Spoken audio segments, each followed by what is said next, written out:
nsaba abakyali bange mwena oba ng'omanyi ogendako mu kyaki kana akayimba nyina we nakalabye kamwana mulenzi Pastor Joseph Ngooma kapya nnyo bakayita olunaku lukedde luyinza okukeera nga lulwo oba lwange wanika omukono bwoti ng'ogenda mu kyaki n'osabako akayimba kano kabaweereza kyo kava Pastor Joseph Ngooma kapya brand new.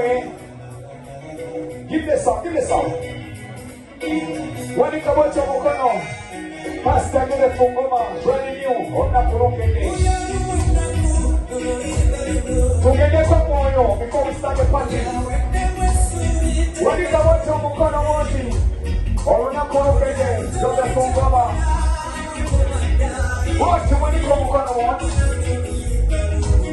aweereza mwena abakkiriza Katonda nti akola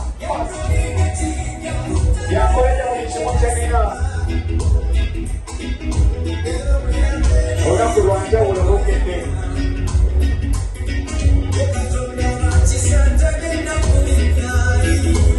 Olunaku lukedde from Pastor Joseph Ngooma. Wanika omukono bwoti wanika bwotikkiririza mu Katonda yabikola.